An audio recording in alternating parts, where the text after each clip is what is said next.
Hi guys, so for today we're gonna play this. So ito tinapos ko to guys. So nahin mo to. And next, yung example, didikitan mo sila mga muka. Yan, marami sila. So bumili kayo dito sa Shopee. And next, didikitan nyo to dito. Dito, didikitan mo sila mga tao. So next guys, ayun. So presang sila. So, dalawa. Bumili kayo dalawa ito nun. So, coins. Ito. So, ayun guys. And next naman guys. So ito yung mga piggy bank ko. And next, mabuksan na naman natin. Ito ganito. Next, ganito yung ganito.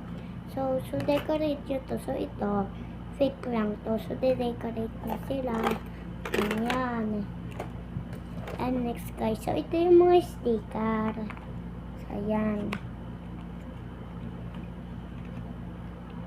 Ito yung kumukhang lahat. Mga ibang totoong tao.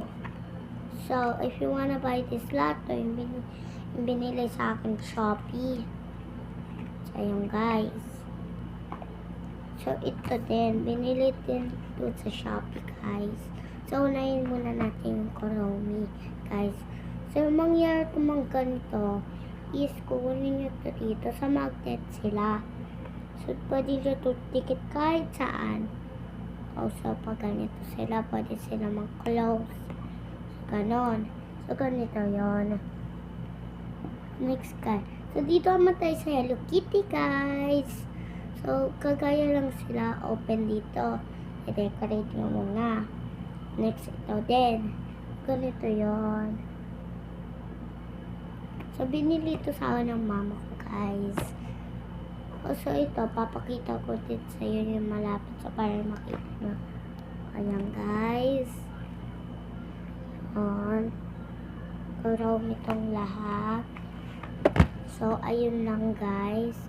So, papakita ko sa iyo yung mga pera ko.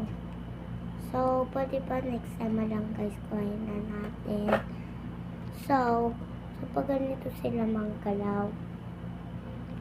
This is the plushie and next, ganito sila. Gusto mo sila and hindi po makakasya yung mga damit, kailangan nakika lang sila guys. So, ayun guys.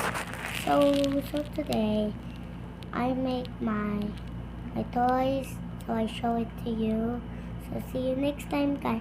Bye!